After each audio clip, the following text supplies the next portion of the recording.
Pandemonium Reigns. Yo, family and friends, welcome to Pandemonium Reigns. My name is Dan. That's my boy Mike. What up, what up? Got a special show for you guys today. But before I mention that, can we just say thank you? We have over 100 downloads in our first month. We've got 5 episodes, and we have over 100 downloads. As a matter of fact, over 130 downloads, if I'm being more accurate. So thank you guys. Make sure you're subscribing to YouTube, to Spotify, to Apple Podcast, and Pandora one day. But if you are watching on YouTube, you're going to see a third face with us today. Listening on the podcast, if you're on Spotify or Apple Podcast, this is my boy Ryan Phillips. Say hello, Ryan. What's up, guys? Thanks for having me, man. I'm excited. What are we, 15 days? 15 days from kickoff, man. So, excited to talk about some college football this close. Yeah, well, for us, it's a little bit closer because Tennessee opens on a Thursday night because Thursday night. Our brand is maybe losing its value a little bit. But anyway. Holding on for dear life. Hold on. No. It's good. But so today on the show, we're going to be talking Georgia. So for you Tennessee fans out there, stay tuned in. And for all the other guys out there who said, you just talk about Tennessee, shut up. No, we don't. We're talking about Georgia today. And before I say anything else, it's not that we don't respect you guys, Ryan. We just don't like you. Yeah, it's not a respect thing. It's just a lack of enjoyment. Yeah. So for our listeners out there, take 15 seconds, Ryan, and just tell us who you are, where you're at, all that stuff. Sounds good. Yeah. So I am in Gainesville / Oakwood, Georgia, here in Northeast Georgia. Grown up a Dogs fan my whole life. I'm a legacy. My mom and dad met at UGA. Brother and sister-in-law met at UGA. I've been watching Georgia football my whole life. Earliest memories come with, Eric Zier and Garrison Hurst. Those guys that really underachieved, probably should have won a national title, but they had a slack coach. So, but there's that. So we don't know anything about that. Yes, no, not at all. But no, love Georgia football, man. It's definitely a passion of mine. My family and I, that's where we bond, is going to games, tailgating, go to road games. It's a lot of fun. So yeah, we're excited, man. 14 days away, and this new territory for me. I don't know how to handle national championship success. Like, what do I don't know what to do with my hands right now. Yeah, no. Well said. I understand. Well said. When Tennessee won a title in '98, I was in 5th grade. I'm pretty sure I didn't even know what puberty was at that point. So definitely didn't know what to do with my hands. Hello. Anyways. Oh my word. moving along. Moving on. Hey, youth pastor by day, y'all. So anyway, for you listeners out there, Ryan and I are friends from a youth pastor network. Ryan is a youth pastor in the area, again, serving in that Gainesville, Oakwood area. So good friend of mine, loves Jesus, unfortunately loves Georgia. So anyway, we're going to walk through. Hey, you've had your chance. No we all have that thorn in our side, right? Yeah. That's what Paul says. Don't bring Bible into this, bro. Don't justify this. Don't get spiritual in college football. So what we're going to do, we're going to walk through Georgia's schedule here. So I've got it broken down. We're just going to walk through the schedule, and I just want you, Ryan and Mike, give me your final. Your record. How do you see final score for each game? Which, that being said, you guys open up in Atlanta this year, a nice home game, for you guys, opening up against Oregon. Yeah. And last I saw the spread, it was at 17.5. It's big. It's a lot. How do you see this? Yeah. How do you see this game unfolding with Oregon? So it's going to be different for them. Obviously, Dan Lanning, defensive coordinator for Georgia last year, being the head coach, he's going to be very familiar with the system, especially Georgia on offense. So he'll obviously put that into play, especially when you have the, Pac-12 player of the year. I'm pretty sure they have on their roster. That guy's a stud. Yeah. They were talking about him on the College Football Live the other day, and yeah, he's pretty good. But, at quarterback with Bo Nix transferring in from Auburn, that's kind of an anomaly. You never know how he's going to fit in with that. So, and it may not all fit together in week 1 for him. He may still be trying to figure it out. But for me, it still just plays into a talent level thing. I think Georgia's just going to have the upper hand on it. I do think that they're going to have a dip in defensive production this year, and we'll talk about that a lot here over the next hour. But I don't know. For me, I just still see Georgia having the upper hand. I think Georgia's offensive firepower is going to be too much for them. I think there's going to be more touchdowns than there was in that Georgia Clemson game last year. Yeah. A lot. So I'm going to probably go, if I had to say a score right off the bat, I'd say Georgia on top. I'll say 31-14. 31-14 W in 31-14 Atlanta for the Dubs. Dogs. What about you, Mike? What do you think? Yeah, I'm in that same ballpark. Very similar for me. Even if and it's not like Oregon's a depleted roster. It's not like they're not a good team. But when you look at the recruiting, over the last 5 or so years, Kirby's tenure, what have you, Georgia's just going to have bodies where if Oregon does keep it close into the second half, into the third or fourth quarter, at a certain point, that offensive line is going to be able to lean, I think, and carry the game out with the run game if they have to, but I don't think that they'll have to at all. But if it comes down to that, I think Georgia's still going to be able to do that. Actually, it was when you asked Ryan for a score prediction, my first thought was like 34-13, something like that. Like you said, I think there will be more touchdowns scored. That was actually a big red flag for me in that Clemson game last year. I was like, what is this? Like, what is this? 10-3 with the only touchdown being defensive. I was like, what is this? But obviously not a problem is what it was over the long haul. More touchdowns though, but Georgia by 20 points for sure. Okay. So if I'm an Oregon fan, there's not many things that I like about this. Oh, excuse me. I don't like that it's a first-year coaching staff. I don't. Anyway, there's several things here that I don't like. If I'm looking for positives, though, I like the positive that my new head coach is pretty familiar with that roster. Yep. I also like that I have been able to pair Bo Nix with his offense coordinator from Auburn and Coach Dillingham. But overall, I don't like Oregon's chances here. I think Georgia is going to be able to win this game defensively and simply on the ground. I think ground game will open up the passing game. Stetson Bennett will be able to hit some throws downfield. I've got the Dogs in Atlanta over Oregon 31-10. So a very similar final score to Ryan here. Then you guys return home again after coming home from Atlanta. This neutral site garbage. Okay, that's cool. You host the mighty Dogs. I think they're the Bulldogs of Samford. They're the Bulldogs. Yeah, out of Birmingham, Alabama. Yeah, that's it's the Baptist Bulldogs. Yeah, that's right. That's right. I'm gonna go ahead and throw mine out there. I got you guys winning 56-3. I just don't see this being anything closer, really. Yeah. This is one of those, Mike. You probably say the same. You guys name the score, they'll make it happen. Well, if you guys don't remember they got in a shootout with Florida last year.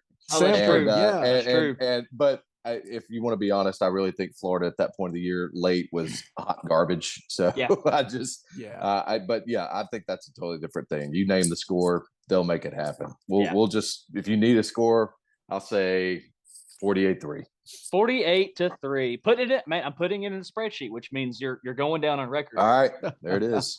Mike, any comments on Samford? Name your score, Georgia. If their offense doesn't perform the way that they want to against Oregon, they're going to iron those issues out and really probably go a long way against a Samford team that you're not hitting your own guys. You know what I mean? You're seeing someone different. If they want to run it up, they certainly could. Score prediction, I think Samford gets maybe 6, and Georgia certainly goes over 50 if they want to. Yeah. No, I agree with that. After that, you guys travel to South Kakalaki to take on the mighty Spencer Rattlers. And if I remember right, this was the game last year where Beamer goes on record for saying something like they didn't have anything magical, just a bunch of 5 stars or something garbage like that. Anyway, this is one of those games, not where I'm going to be rooting for Georgia, just kind of hoping that Georgia breaks the back of South Carolina for like the rest of the year. Yeah. So if that happens, hey, I'm here for that. But how do you guys think the Dogs are going to fare in Columbia that night? So first of all, let me just sidebar here and say that's the hottest dadgum place I've ever been in my life. If you've never been there in September, yes. Columbia and Clemson, just right there in South Carolina off the coast. It's so hot, man. Yeah. It's awful. My dad wants to go to that game. He's going to that game. He wants me to go. I said, man, I've got nothing left in Columbia for me to see. There's nothing for me to go and see there. It's awful. But let me just but before you start, hang on, Ryan. Before you start, but I was in Columbia for the Tennessee South Carolina game in 2014, and ironically enough, that was the coldest I have ever been. The wind was coming in from the open end on that stadium, and when we were walking up, nobody's tailgating around the stadium. I don't know if you've ever been before, but the only thing outside the stadium, it's an industrial park. It's awful. Yeah. There is a gas station and a Bojangles attached to that gas station, and you walk up and you're wondering if a game is actually happening. They actually tailgate about 3 to 4 miles away from the stadium because that makes a lot of sense. Maybe Darius Rucker had something to do with that. But anyway, as you were saying, South Carolina. Yeah, the Spencer Rattler thing, adds a new element to it. I don't know how he's going to fare against SEC defenses compared to the Big 12. But I do think he adds something special for Coach Beamer to do that. I think they have some weapons, and they ended the season really well, a lot of momentum, and I think they have a couple weapons. But again, against who they're playing, I just think Georgia's defense is the difference in that game. I don't think if they're going to get into shootouts with a lot of teams, they may come out on top in a few. That wouldn't be one of them. So I think that's actually a fun game. I think if it wasn't a noon, that's a classic nooner. That's a snoozer for a big game. Like if you want to get your team and your fans pumped up, noon's not going to help. Right. So I'm still going to say Georgia 38. South Carolina, I'll be generous and I'll give them 21. Oh, why my not? Goodness, you and I are thinking a lot alike. Yeah, it's scary because when you ask Ryan for his score prediction, or when that first comes up, I'm like, I've got a number that just pops in my head, and it's like right there in the same ballpark. But yeah, I mean, a lot of times when guys get as much hype as Spencer Rattler's getting, you just have to prove it for me. Like, especially from a guy that got replaced at Oklahoma. I mean, by week 3, I'm not sure who South Carolina will have played yet, but if he hasn't been baptized into the SEC yet, he's getting baptized into the SEC that day. He's going to face a pass rush like he's never seen before, except in bowl games and playoffs. He's going to see speed like he just can't imagine he's never faced before, unless, again, playoffs, things like that. But unfortunately for him, he's been replaced by that point of seasons historically. Yeah. I think this is a big win for Georgia. This will be probably like 4 of the best tight ends on the field in any game all year between Bowers and Eric Gilbert, if he's the guy, and then Jaheim Bell and Austin Stoner at South Carolina. Great tight ends on the field, but you can't win the game that way if you're South Carolina when you don't have the talent everywhere else. I think they're going to get beat probably 35-17 Georgia in this one. Okay. I went very close to Ryan. Mike, I don't know if you're looking at our share drive or not, but I said Georgia 38-20. But I do think you guys have said enough about that. I do want to add in, this is going to be a tight end game. So, ladies, if you're looking for a tight end, that's your game. Moving on to home against Kent State. 42-14 Dogs for me. Kent State. Comments? Let's not camp out on this long. That's another you name the score, you got it, baby. Yeah. 49-3. I don't know. They're going to kill them for sure. Okay. All right. Yeah, that might be a dipping into the 50s. I'll say a 53-3. 53-3, dipping into the 50 burgers. Okay. Then we move on to, you travel to some really hostile territory in Columbia, Missouri. This is another one of those games where, not that I'm rooting for Georgia again, but golly, please break their backs. I mean, seriously, I'm done with Eli Drinkwitz. Get that kid a lightsaber, let him go, remake his homemade Star Wars movies, and get out of football. Anyway, talk to me about Missouri. Yeah, Drinkwitz, historically at all the places he's been has done halfway decent, but this is what, year 3, 4 for him now. Mm-hmm. So this is that microscope year for him. And I'm also going to throw Jeff Collins from just Georgia Tech into that as well. This is that microscope season for them, but yeah, they've got to be in a bowl. They've got to, I'd say 7-8 wins for them if they really want to, continue to try this experiment. But I just don't think he has anything at all. I don't think he has a defense that's going to support the offense that he will have. They're gonna lose some games they have no business losing. Like, I don't think that they have any business losing to a Kentucky. I think they're very similar to Kentucky. But we'll get to Kentucky in a little bit because I actually think they're going to be pretty good. But they're going to lose a game that they have no business losing, and it's going to be one of those, and that's not going to bode well for him. But again, it's just too much across the board for Georgia not to do that. If that's a night game, that kind of adds a new element because that's a cool place to be. I've been there. Their first season in the SEC was against Georgia back in 2013. Or 2012. That was a really cool atmosphere, but they were obviously jacked up. That's kind of cool, and came down to the last series of the game. But no, too much Georgia. I'm gonna go 42 to. I'll be generous. I'll say 17 for them as well. Bro. Mike, please tell me you're looking at are you looking at the drive, Mike? No, I'm not. Man, I said 41-17. Ryan, hey, get out of my We're on the same page, head. baby. Hey, y'all are down there in Gainesville. Y'all are collaborating on me over here. No, I'm kidding. We could be doing the same thing on the drive, but we're not. Yeah. I'm too interested in seeing how close these end up being. But yeah, I saw recently they named Brady Cook their starting quarterback. That puts zero fear. Exactly. I was going to say that puts zero fear in my bones, but that's even better said. Who? Yeah, he's a Missouri native, or he's close. He grew up close to the area there, or something like that. So it's important to him. It's important to the school. That does not count for wins. They are in a huge talent deficiency. I mean, this is going to be an ugly game for them. I think.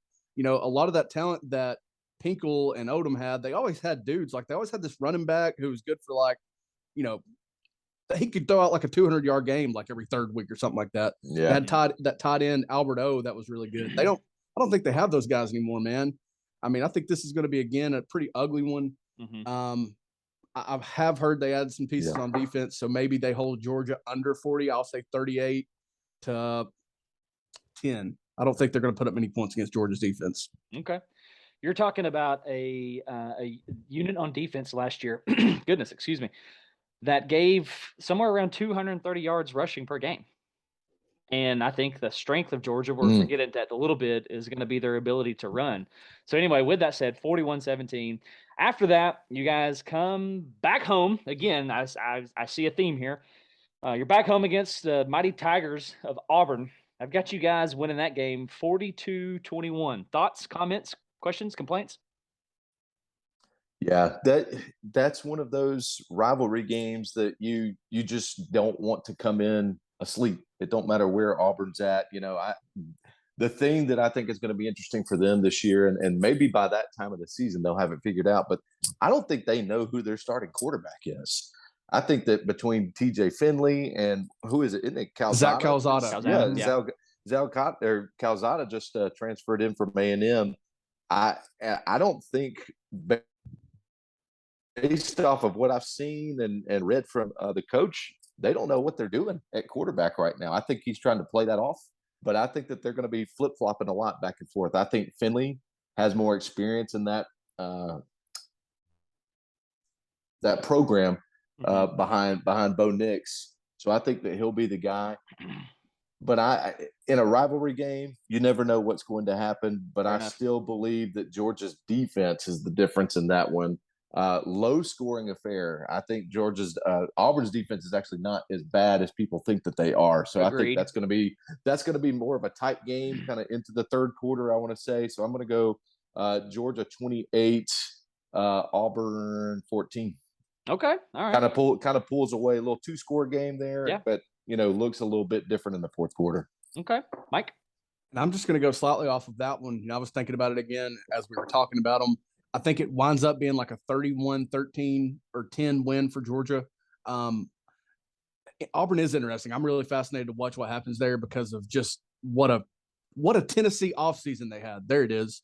What a Tennessee offseason they had at Auburn. I mean, things got so weird there last year. They were always weird with Bo Nix. It's always weird at Auburn. And like you said, Ryan, big rivalry game. You definitely want to be on point that day. You don't want to give them any hope. But I do think by this point that we'll know Brian Harson's future at this point. I don't like their quarterbacks. I don't trust them. But I do like their defense a little bit better, as you mentioned as well. But still, I think, 31-13, 31-10 ballpark for this. You just got to be on point that day and not give them any hope that they wouldn't otherwise have. Okay. Yeah. Either way, we got dubs across the board. You guys stay home and host Vanderbilt, which you guys thumped last year, 62-0. Ooh. I mean, is this one of those Samford Kent State games? Is that what we're looking at here? Yeah, I feel like you named the score. You got it. I do like their new coach. I don't know if y'all watched him at all at SEC Media Days. I love the confidence that he has. If you look at reality, though, it's kind of like Yeah. you can stand on the deck of the Titanic with water taken on and be like, no, I believe in the structural integrity of the ship. But at the end of the day, it is what it is. I don't think that one's going to be close. I do want to see how that guy does in the next 2 to 3 years. I think that's one of those guys. Who's the guy who's at Penn State right now that was James Franklin? Yeah, he's one of those guys that I think can get enough swagger that you get them bowl eligible and they get some decent wins that look good for your program, but not this year. So, I'm sorry, you still need a score. It's not going to be in the 60s this time, I don't think. Okay, right. But I said that last year. Okay, all right. Kind of thought I'll still say 49-10. They get a little touchdown in the fourth quarter that makes it look a little nice. Garbage time. Any comments, Mike? Yeah, I think Georgia does go over 50. So I'm going to say 56-6, a couple field goals for Vanderbilt. I actually like Clark Lee as well. I think at a place like Vanderbilt, you have to have a former player, someone that is really passionate about the place, or you have to have someone like James Franklin, who's just on a quick trajectory, a stepping stone trajectory. You know what I mean? Right. You really need one or the other. So maybe Clark Lee is someone that can do that if they'll give him time and if they'll invest some resources, but they're nowhere close. The quarterback, actually, it could be fun to watch if he can stay upright and things like that. Mike Wright. If he stays alive. Yeah. And Vanderbilt does do us a solid of bringing us the first college football game of the year against Hawaii at Hawaii. But they can play Rainbow Georgia Warriors. Yeah. They could play Georgia on the moon. Georgia's going over 50 if they want to. I'm going to say 56-6. Okay. All right. I will say this before we move on from Vanderbilt. There was a time a long time ago in a galaxy far away where we used to kind of root for Vanderbilt. Like, come on, little brother. Now I don't care. As a matter of fact, I want them 0-12, baby. Yes. I want them out of Nashville. Stop claiming that city, go to like Clarksville or something, you know what? Move to another state. I think Alabama wants you. They need you for your academics, Vanderbilt. You then have a bye week, which is good because you're going to be heading to the world's largest outdoor cocktail party. 2 questions, Ryan. Are you going to be there, and what's your final score? Yes, I'm always there. My family and I, we haven't missed. Well, we missed 1 year. My mom was battling cancer in 2014, so that was tough. But we haven't missed one of those since 1999, or I haven't. Oh, wow. My dad hasn't missed a cocktail party since 1977. Oh, wow. Wow. So, which is pretty cool. Cool. But that's kind of our little vacation away for the fall. We go and stay on Amelia Island down there just outside of Jacksonville from Thursday to Sunday. So we make a weekend of it. It's a lot of fun. That's our family time, which is cool. But dude, if you've never been to the cocktail party, man, it's a zoo. It's a Sodom and Gomorrah site, man. It's shenanigans. I've seen some stuff in Jacksonville on Duval Street that little kids in high school shouldn't see. Okay. Well, careful, because you did just softball pitch me a Sodom and Gomorrah reference, and do we really want to talk about what God did to Sodom and Gomorrah? Yes. So, no, it is, but it's a zoo, man. It's a scene. It's a carnival. It's fun. But the other thing to that is I have seen some really, really bad Florida teams beat some pretty good Georgia teams over the year. Yeah. And that's the one rivalry game. And there's a couple rivalry games Georgia has, but that's the one that you just can't figure out what's going to happen, because everything on paper tells you Georgia's going to dominate these guys. But I've seen in the early 2000s and then in the early 2010s where there's no reason why Florida should even be in that game. And then they find a way to win it. Even Georgia would be 2002 national champions if it wasn't for Florida and Ron Zook. Who is that guy? So bump that guy. So I say that, but I think Florida is in a unique place. I think Billy Napier's a good pick for them. I don't think this is the season for him, though, with Richardson at quarterback. I think that kid, he may not even be starting at that point, if you want me to be honest with you. But Okay. he's talented, but he doesn't know how to make decisions well. So I still have Georgia talent level where they're at right now, kind of still pulling away. I think that one's a fun one up until halftime, but I'm going to give Georgia 35, Florida 20. Okay. All right. Mike, what about you? Yeah, I like Georgia. I like Georgia in the low 40s here. I'm gonna say 42, maybe even 45 points for Georgia. Florida's depth is just not in a place that we're used to as far as what they're missing. It's different this time. Because you add in Mullen not recruiting to the level of what other guys have done there, and it's kind of a recipe for disaster. I do think Napier's a good coach. We'll obviously definitely talk more about Florida and Tennessee's future as we get there. I don't like Anthony Richardson either. I love his potential, but I don't like him doing it consistently against a Georgia defense. I saw somebody online this week, just to throw this in here, that was talking about, what quarterback led Florida down the field last year against Georgia. And I'm thinking, maybe I'm forgetting something. Maybe they put up a couple touchdowns. No, they put up one touchdown against Georgia. And I can see them doing that again. I'm going to say 42 to, I'll be generous and say 10. I don't think they're going to be able to do it. They've got transfer from Louisiana. I think Louisiana must hate Billy Napier because he took everybody that was worth coming with him to Florida. 45-7. It's ugly. Dude, I would love that. Thanks, Mike. We hate Florida, brother. We hate them.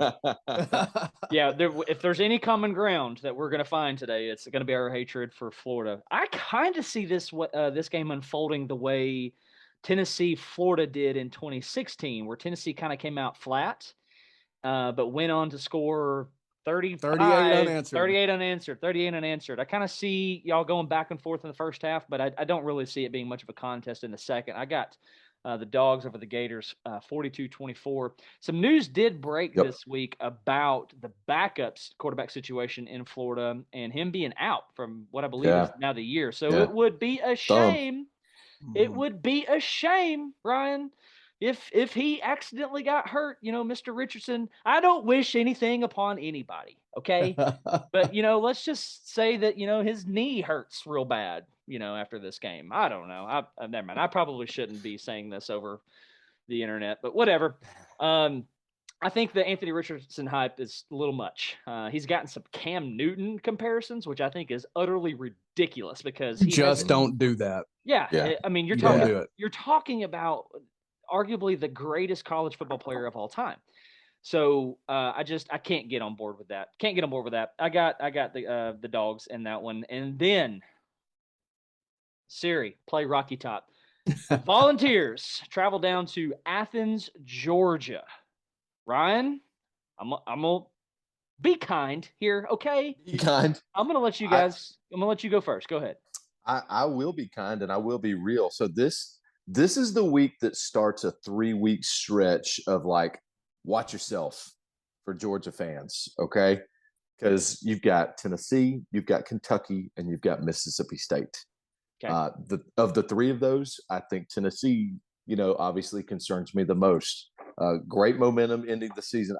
Listen, first of all, I watched down in Miami at the Orange Bowl. I watched that bowl game with Purdue. God, well, that was ridiculous. Can we not?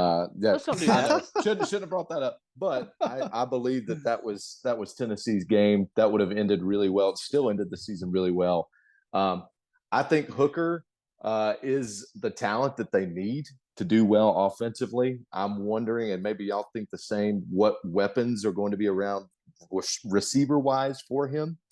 I think you saw in the Georgia game, even last year and some other games, this was the game where you could see flashes of, this is pretty good.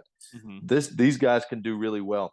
I do think that's going to give the Georgia defense some fits. There's 2 games of the season, one of them's later we'll talk about, that I think the Georgia defense is going to look suspect, and this is one of them. But if you want me to be, going with the heart and the head, I think that's a fun game. I think it's a shootout game, obviously. I think that's where both defenses struggle a lot. Okay. Can Tennessee, survive the shootout games? And this may be one of those that you can try to survive. I'm still going to go with my heart here. I'm going to say Georgia still wins. I'm going to go a 38-31. Oh, finds a way wow. to score. It's going to be one of those kind of comes down to like the last 3 minutes of the game, and you find a way to score a touchdown. So, Okay. Well, Mike, before we get to your prediction, Ryan, thanks for coming on today. That would be all for you for now. Oh my gosh. Gosh. Dan said, "Bye, Felicia." Oh no. Oh. No, the people that are projecting Tennessee to beat Tennessee to beat Alabama or Georgia, we've talked about it. It's too soon for that, in my opinion. Yep. What I like and dislike about Tennessee's offense is that we got to a point last year where we started hot and then we kind of coasted. We could still pick up yards, but we didn't always pick up points. In this game, for this to be a close game for 4 quarters, Tennessee cannot drop off. It can't be a hot start, carry you through the rest of the game situation. It would have to be 4 quarters of good, solid execution. And I just don't trust Tennessee either, kind of like Oregon, kind of like some other teams we've mentioned, to be able to do that for 4 quarters just with the talent discrepancies. I don't think it's as ugly as it's been the last several years, but I could see this game, I could see Georgia doubling up Tennessee, like 42-21, just because of the talent discrepancies. Offensive line is a strength, like Dan and I figured out. We feel pretty good about them, but it's going to be their toughest test, one of the toughest tests all season. So maybe they're clicking, but that's just where I'm at today. Okay. So Ryan, Mike and I have a good friend named Wayne, and Wayne tells us earlier in the week that he says, listen, y'all, Tennessee is going to go down to Athens, beat Georgia, and then they're going to win the East, and they're going to lose to Bama, and Bama's going to win a natty. Wrong, correct. Okay. We're not winning the East, and we're not beating Georgia in Athens. And I think I can base this off one thing. Tell me whether you disagree or agree, Ryan. Depth at almost every single position. Yeah. I am worried for our quarterback in this game. It's not the same that I don't like our offensive line. I just really like Georgia's defense, even though you guys lost a lot. I believe you're returning 14 starters right. on both sides of the ball. But Yep. I do think this is a bit of a shootout. I've got the Vawls losing a heartbreaker, 31-27. I think it comes down to the final minutes there. But because my heart is in a wrench right now, we're going to move on to Starkville. Let's talk about Mississippi State, and we'll take a commercial break. Yeah, because like we have those dogs traveling to Starkville. I've got the Athens Dogs winning 31-21. What do you got? Mike, you want to go first? You want to do? Oh yeah, sorry about that. I don't know much about Mississippi State's defense, but all that I've heard all offseason long is how the Mike Leach offense in year 3 of wherever he's at is a special year for them. And I actually like Will Rogers quite a bit, but I still like Georgia's defense more. I think for this to go in Mississippi State's favor, it would just take a disastrous, a lot of busts.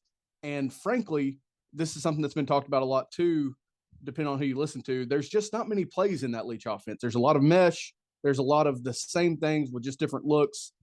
And I just think someone like Kirby and the defensive staff, even losing Lanning, they're just not going to be fooled by that for 4 quarters. Maybe Mississippi State does keep it close and make it a bit of a shootout, but I don't know much about their defense. And I'm still going to say it's a 17-point win for Georgia.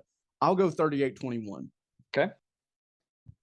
This is all in the head, and I pray that I am wrong. But this is the game that is the big trap game for Georgia, and this is where everything just kind of doesn't work. It's just that game where the offense isn't clicking, and the defense just doesn't seem to feel like they even know how to play football anymore.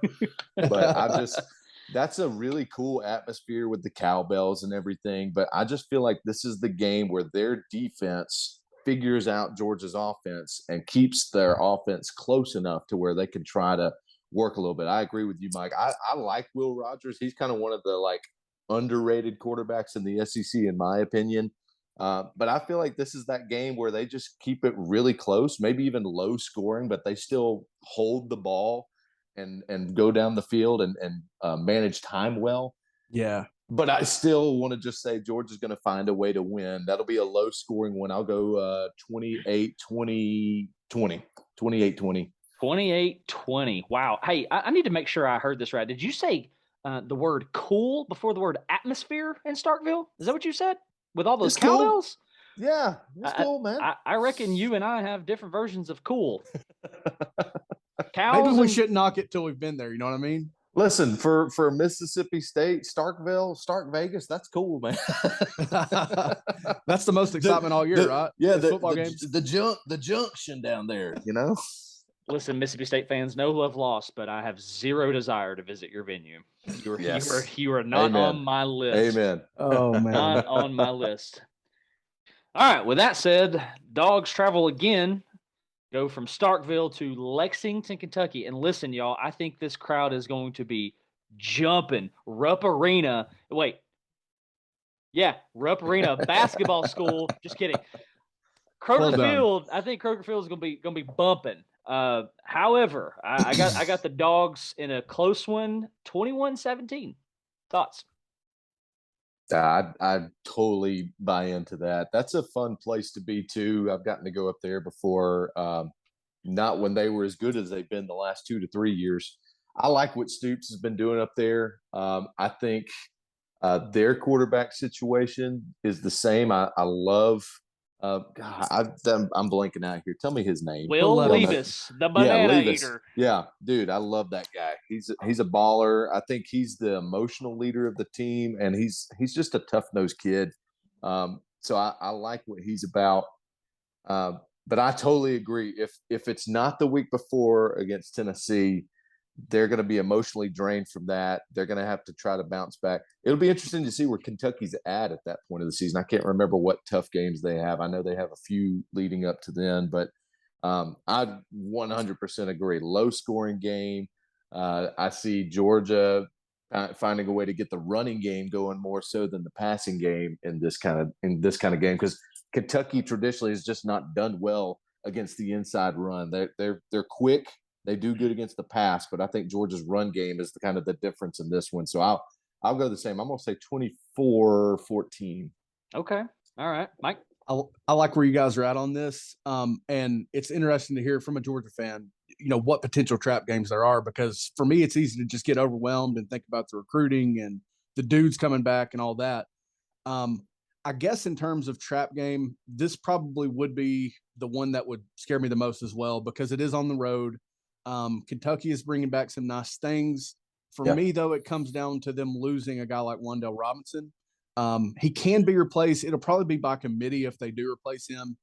I'm definitely not as high on the Levis hype, in terms of top 10 pick Will Levis. He could play into that for sure. I just don't see it right now. Mm-hmm. He turned the ball over a lot last year, and he'll need to play a perfect game to keep this one close. Yep. But I do like Kentucky being able to keep this game close. I'm going to say 21-13 Georgia.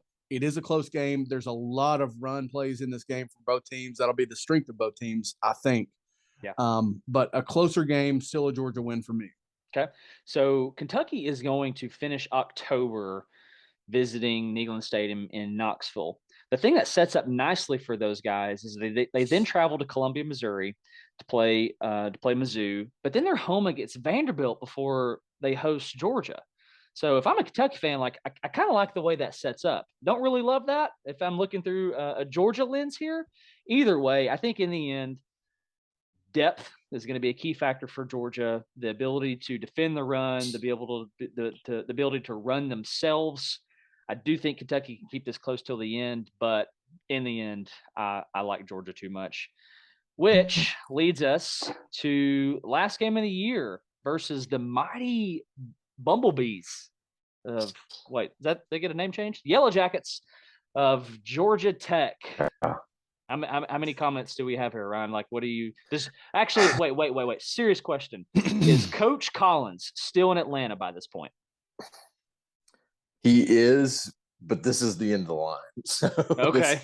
This is the one that kind of knocks him out. So it's so hard because from a lifelong Georgia fan, this has always been my favorite game. But that's kind of an old school, long rivalry. Of course, you haven't had that rivalry as long as you have with an Auburn or a Florida.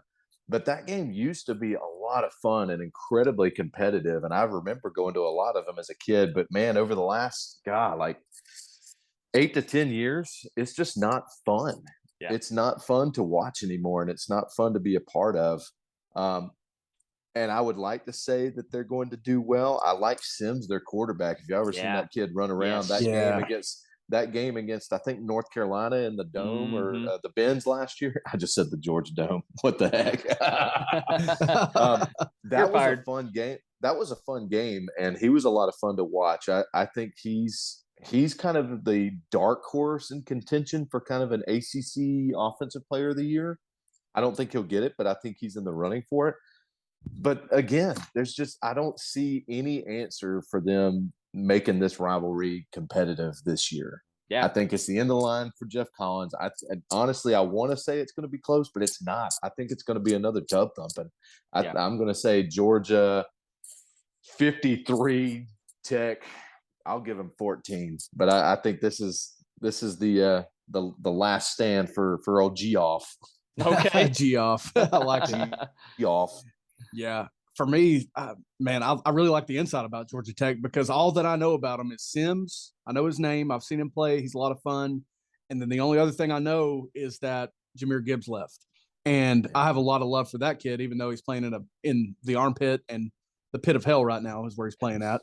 But you have to tell me when you're going to say these things. I got to hit the censor button, bro. Golly. Hey, I said the place. I didn't actually, anything like that. It's a place. Talk about the place. Yeah, Tuscaloosa. That's the place. But yeah, I don't know much about this team other than they're going to get waxed on this day. It could be the end of the line if he's not gone by then for sure. For Geoff, I really like that name and love that spelling. But ugly game, and again, I think Georgia could name their score. They could potentially shut them out if they wanted to, if they keep the running quarterback in check. But ugly game for GT's sake. Yeah.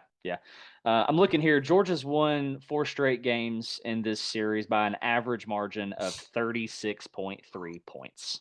Yeah. So this was another fun stat I saw the other day. It said if you combined all of Georgia Tech's offensive scores from the last 4 or 5 seasons against Georgia, they still wouldn't win one of those games. Oh, golly. It's really bad. It's really bad. Goodness gracious. Well, it looks like all 3 of us have the Bulldogs going 12-0, which would put you guys in Atlanta. I don't think any of us are going to agree on who's going to be contending out of the West. It's going to be Georgia and Bama again. Any differences there? Disagreements? Not for me. Okay. Not for me. I think it's going to be Alabama. I think it's going to be interesting. I want Arkansas to be good. I really do. Don't we all? Because I like Sam Pittman. I love the jukebox thing. And I think they're going to be pretty good this year. But I think they're going to lose the games that are going to matter. I think they're going to lose Alabama. And I believe it or not, they're either going to lose to LSU, which I think is still down right now. But I think that they'll lose that game, or they're going to lose to Texas A&M. Yeah. So so they're going to have 2 conference losses that are going to hurt them from winning the West. Yeah. I think that Arkansas. I think that Arkansas and I think KJ and Stetson are probably the quarterbacks that fair or unfair are being slept on too much. KJ it blows my mind the level of he's not making a lot of these lists and things. That just really blows my mind. And I would love to see them win the West. Like, be my guest. But I think it's Alabama. Yes. Yeah. No, I'm with you. I would love to see Arkansas do something like that. But watch them turn around and lose to Auburn or somebody like that. I mean, seriously. So, hey, let's continue the conversation on Georgia a little bit here. We're Tennessee fans. We're on the outside looking in. A few episodes ago, we did a position breakdown concerns. So let's talk about that through the lens of Georgia. Before we do that, Ryan, why don't you give us a name? Give us a Georgia Bulldog name that nobody's talking about right now, but they will be at the end of the season. Somebody not named Stetson Bennett, somebody not Nolan Smith or Jalen Carter, Ringo. No, not those guys. Who's somebody that they're not talking about right now that they will be at the end of the season? Okay. There's actually 2 guys that they're going to be talking about, and they're both on the offensive side. Okay. Georgia is stacked at the running back position still. I think that they're going to be fine with Kendall Milton. I think they're going to be fine with I'm blanking out, McIntosh. Okay. But here's a name that is potentially going to be starting by the end of the season. Now you're going to see them rotate those guys because that's just what they've done since the Sony Michel and Nick Chubb thing has kind of taken off. But you're going to be talking about a kid named Braxton Robinson. All right. He's the number 2 running back out of the 2022 class, 5'10", 220-pound wrecking ball. He's got a Nick Chubb build, really fast. He's been making waves in spring camp. He was really good in the spring game if y'all didn't get a chance to catch that. And I've been hearing good stuff about the fall. So if he's not starting by week 1 in 2 weeks, you're going to hear of him. And he's going to be a 3 running back tandem that gets shaken in there. Now, there's a couple other guys, too, that need to be in there, but the talent level between those 3 will be big. So Robinson will be one. Okay. Hey, tight end you, like they needed more tight ends. Listen, Oscar Delp. Remember that name, okay? Delp with a P? Yeah, Delp. No, D-E-L-P. Oscar Delp. Delp. He was awesome in the spring. He was awesome in the spring game. He's been doing great this last month in summer camp. I think if you saw, imagine coming out and you see Brock Bowers, you see Darnell Washington, and you see Delp come out in a 3 tight end set. That's scary. Well, and then you add in like an Eric Gilbert that transferred in from LSU. He's back this year. He's healthy. So there's 4 potential monster tight ends, NFL caliber, that you're going to have. And I think that they're actually going to probably like put him out into like that, wide receiver there, kind of do some inside moves. But you're going to hear Delp a lot by at least week 4 or 5. Okay. So, and I just want to say, I'm sorry. I forgot about Darnell Washington when I was talking about tight ends earlier. Dude, I literally listen, if one guy gets hurt, and Lord help, you don't want that to happen, but man, they're loaded. That's the one position all across the board, offensively and defensively, that there's no doubt at all. Okay. Totally forgot about him, and he's huge, so I don't know how. Oh yeah, he's a monster, dude. Oh man. So I have 2 comments on that. I believe we've seen pictures of this Braxton Robinson kid coming out of high school who looks a lot like Nick Chubb did when he was coming out.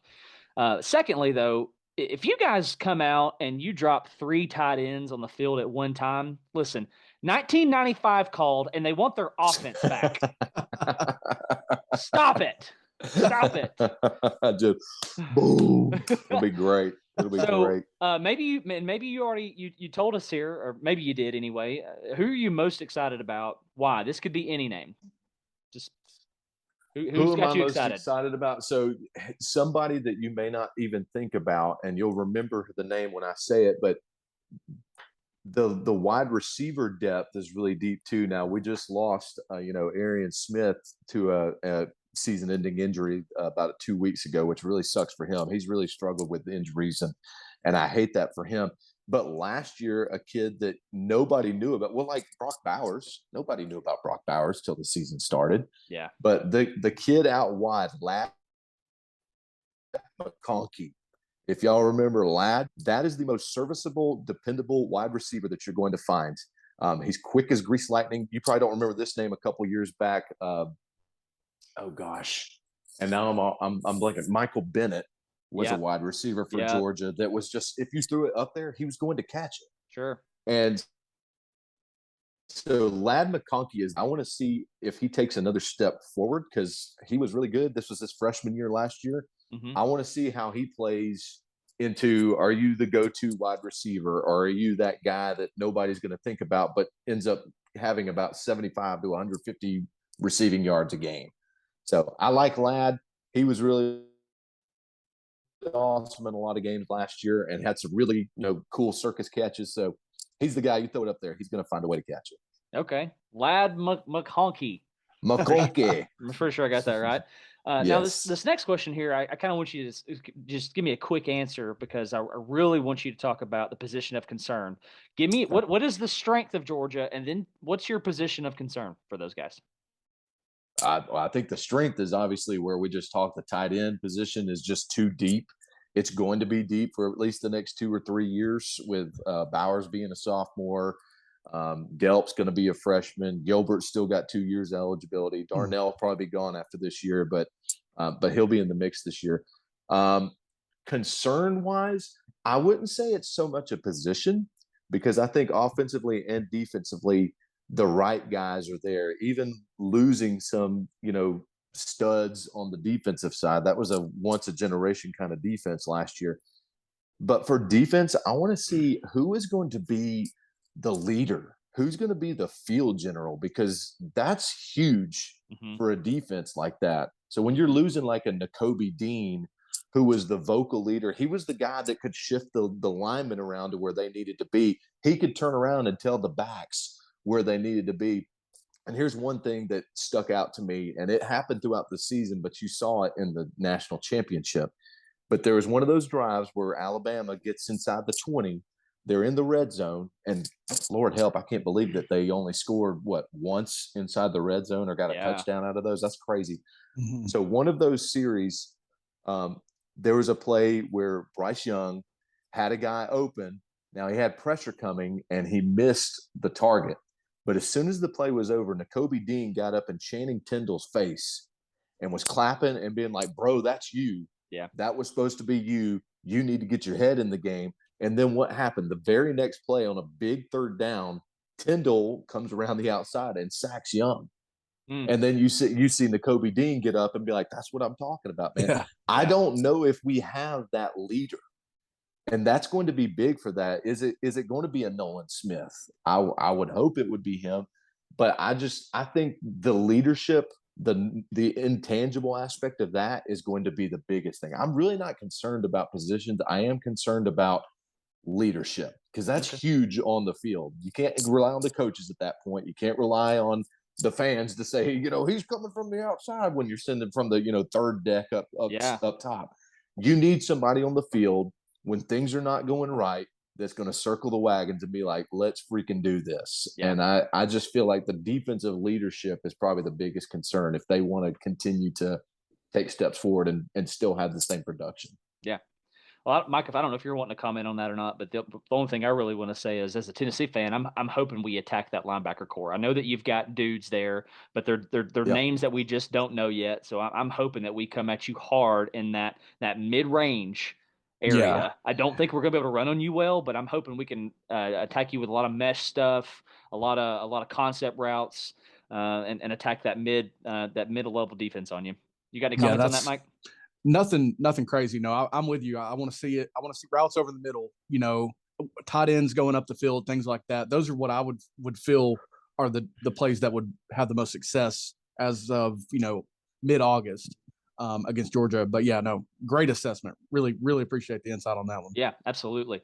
So Ryan, for a while now, you've kind of been in the contest for running back.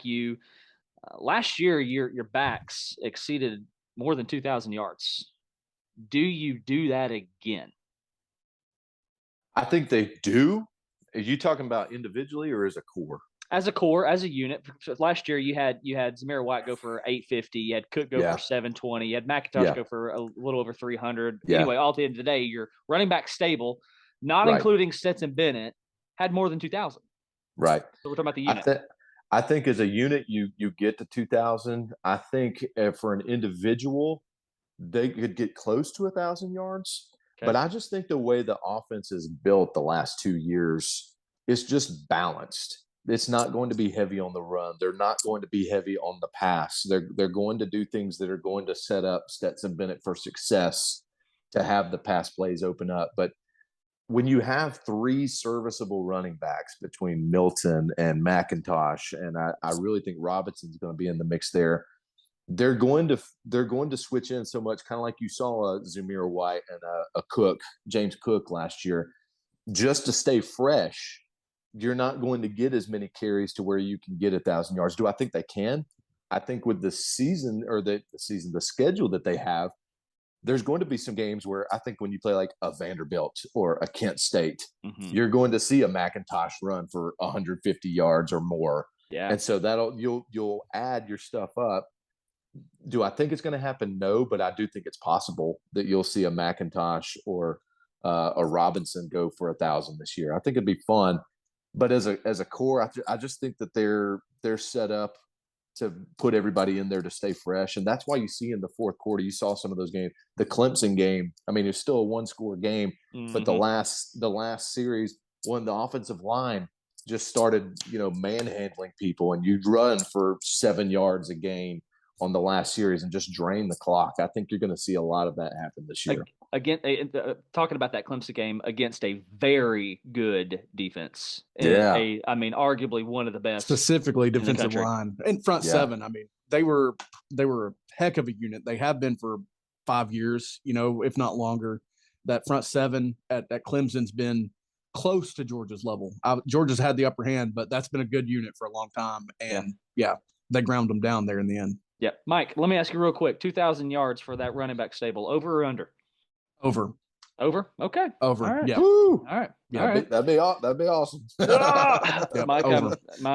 Mike, I'm questioning your ability to co-host with me. I'm kidding. Let's shift the topic here to the passing game. Let's talk Stetson Bennett, a narrative that I'm a little tired of, just on the outside looking in, and maybe you are too. Yeah. But so now JT Daniels is out of the picture, right? He's no longer in Athens. He's in Morgantown, West Virginia, climbing the mountains with the Mountaineers.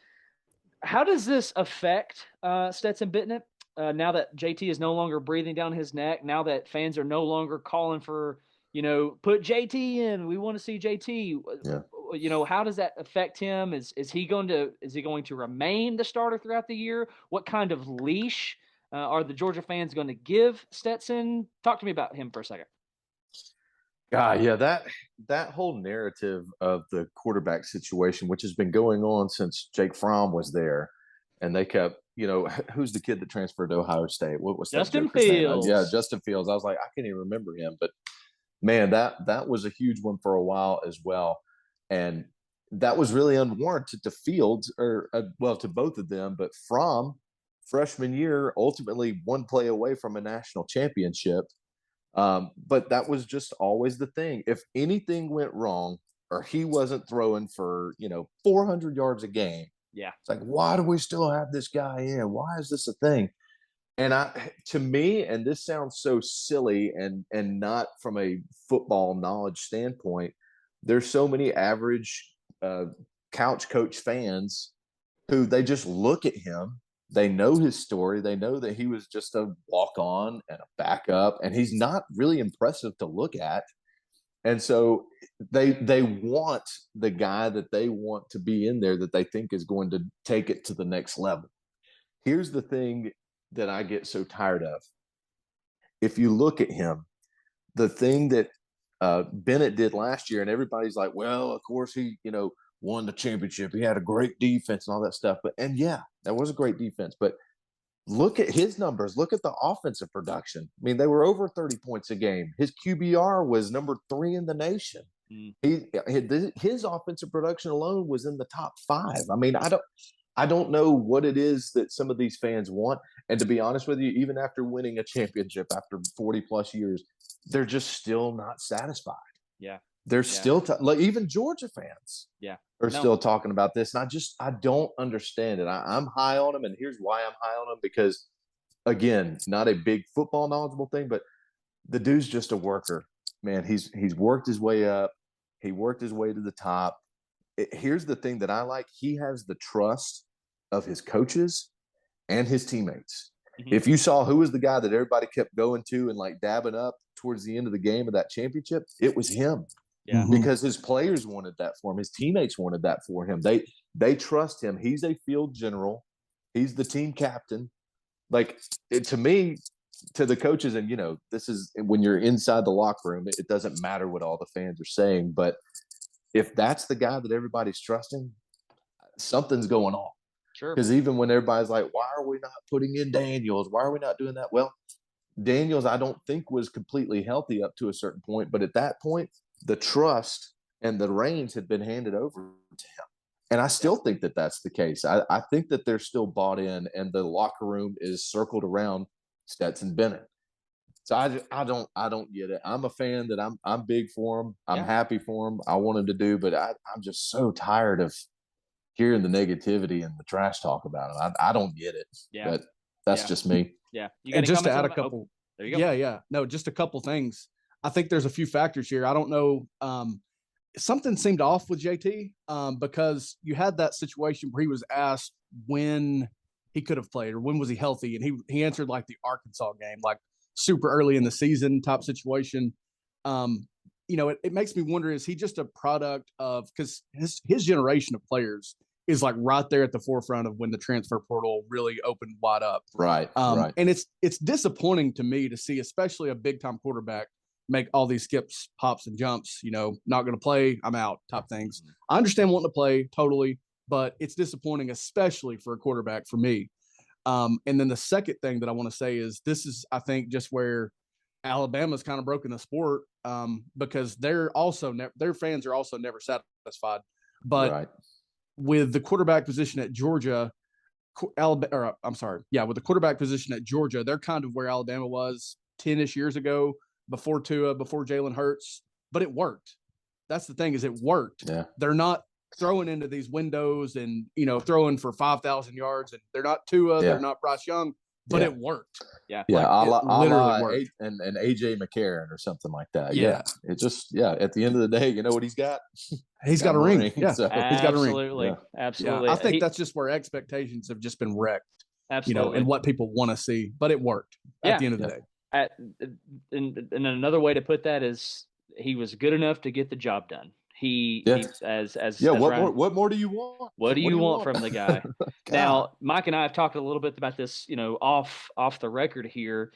We see that national championship game unfolding a little bit differently if there's not so many injuries for Alabama. However, that is a part of the game of football. That is 100%. Yeah. So, and I think that does speak to, not saying that Alabama's strength and conditioning is, bad or anything, but I think that tells you about the S&C program at Georgia, the health status that they were in by that point. But needless to say, that's beside the point. Well, hey man, I appreciate you coming on and talking about Georgia. We're not done with you yet, though. We're going to throw some Tennessee stuff at you. Just because this is Pandemonium Reigns and we see everything through orange goggles. So let's talk Tennessee just for a minute. Is there something that scares you about us? There's two things that scare me. One, I think Hooker is that generational talent that you'll be talking about for a couple of years now for Tennessee that I think is going to take them over a hump that has still been there. You had a couple of those years, like a 2016, you're kind of right there, just couldn't get over the hump in a few things. But I think he's got the talent and the gumption. I think he's a leader. I think he's the guy, kind of like a Stetson Bennett, that everybody circles around. That's the intangibles, that's part of the game that you need. He's got swagger. He's got confidence. And that's something that I think that program has had, and it's just not there right now. And he's going to add a layer to that offense that's going to get him above we're averaging 28 points a game to over maybe like a 35 points a game. Mm-hmm. So like you're going to find yourself in some shootout games, maybe. But I'm going to get to your defense here in just a minute, because that's the other thing. I think if you find yourself in some shootout games, like we were talking about the Georgia game, you may have enough, firepower, enough guns in the chamber to where you have enough bullets to come out on top. So he's obviously a big concern for me, just from a Georgia standpoint. He should be a concern for everybody else. But I think y'all's defense is about to take another level up. I mean, the last few weeks of the season, I saw them get better. Even in that Purdue bowl game, I thought that they looked really good. There you go, bringing up Purdue again. No, for real. But I'm saying, like, but that game came down to a botched call, not on y'all's part, but with the referees. And I think that y'all have enough depth up front. Okay. And I think that y'all have enough battle-tested stuff that's going to just be the intangibles that helps the defense out a lot. So defensively, I think that y'all are going to take a step up. I think Hooker just adds a new level of swagger that gets y'all to one more step to where y'all need to be. And honestly, I think Heupel's the right coach to be there to do it. I think he'll manage him well, just from a, Heisman Trophy caliber, standpoint. He knows how to do that. Okay. Any comments on that, Mike? No. I'm interested to hear someone, especially not in the Tennessee fan base, talk about the defense. Dan and I have talked a lot about it.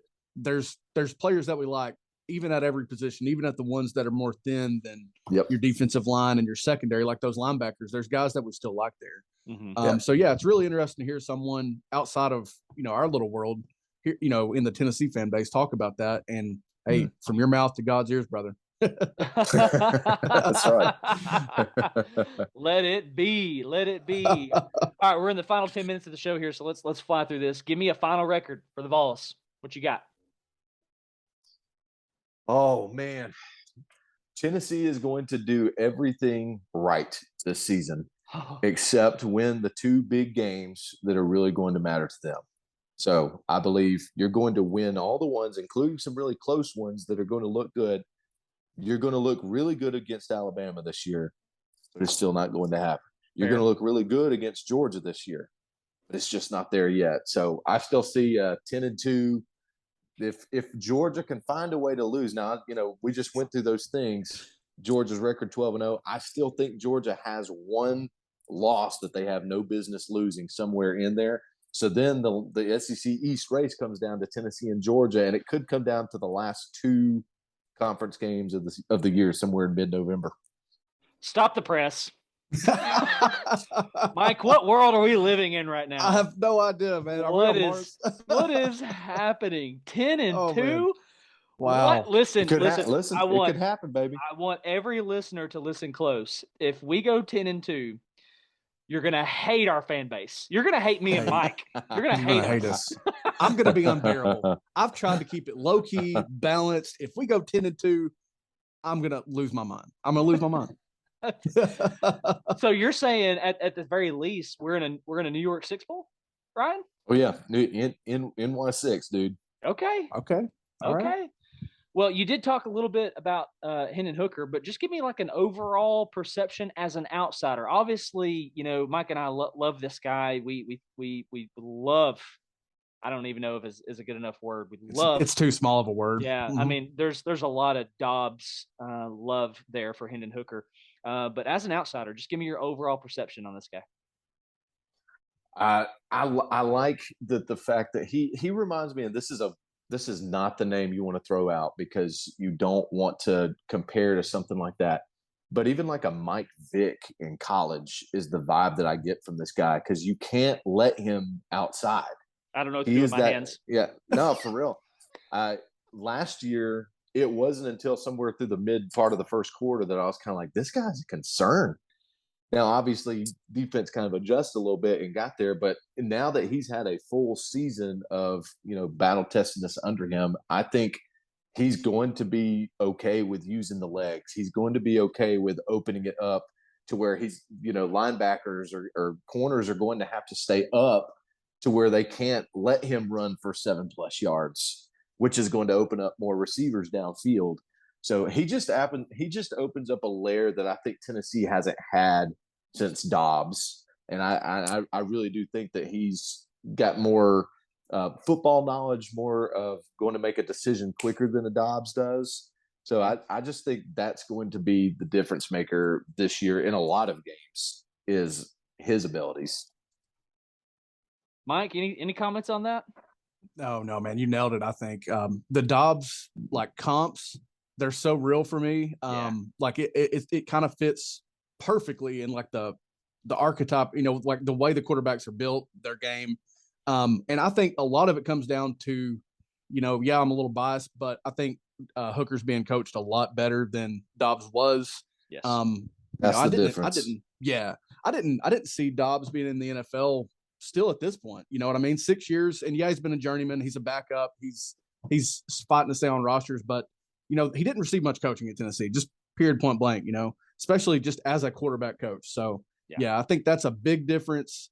Hendon's got a lot of fire. He almost lost the ability to play the game with everything that happened around COVID and his heart situation that they had. But love is too small of a word for the way I feel about Hendon. I think he's going to have a great year. He'll probably throw more than 3 interceptions. I mean, that's hard to do. Yeah.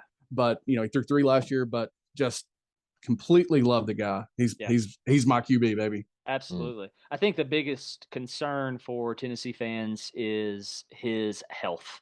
Hendon Hooker's overall health. If he goes down, which is Tennessee luck, if I'm totally honest, it's just, we should anticipate this. But if he goes down, we're looking at Mike and I have talked a little bit about this. We're probably looking at 6-6, I think, overall. But I don't know if you listeners heard it, but Ryan said we're going to win a natty, y'all. We're going 12-0.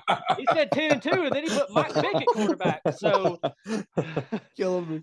Hey, but you said that's a big X factor. Stay healthy, because if that goes down, that changes everything. Yes, Sure absolutely.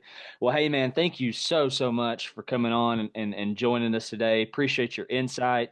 Appreciate you being a reasonable dog fan. Reasonable. Yes. Yes.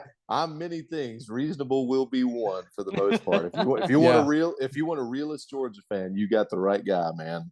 Man, you ain't kidding. I was a little scared of this conversation because I've just not had a lot of positive with the Georgia fan base. But if any one Georgia fan deserved 2021 in the Natty, it's you, my friend. This was a lot of fun. Man, I appreciate that. Absolutely.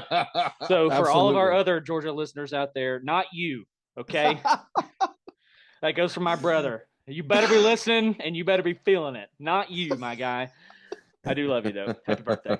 So, hey, man, thanks for joining. If you're listening out there, make sure you're subscribing on YouTube. You're following us on Spotify. You're following us on Apple Podcasts. I promise you, Pandora is coming really, really soon. Any last comments for us, Ryan? Anything at all?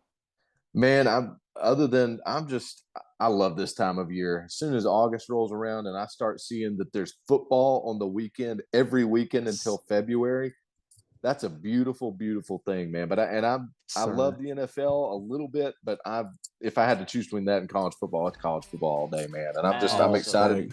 I'm excited for Saturdays. I'm excited to wake up and make a cup of coffee and watch College Game Day. I'm excited to go and tailgate and make long road trips and be tired on Sunday and Monday. It's going to be great, man. I'm so glad it's back, man. Let's do it. Let's do the thing. And I don't know about the rest of the world out there, but high school football in Hall County begins tonight. So looking forward to that as well. Anyway, with that said, thanks to our guest, Ryan Phillips, joining us on the show today. I'm Dan. He's Mike. This is Pandemonium Reigns. Love you guys. See you later. Go Dogs. Oh, God. Pandemonium Reigns.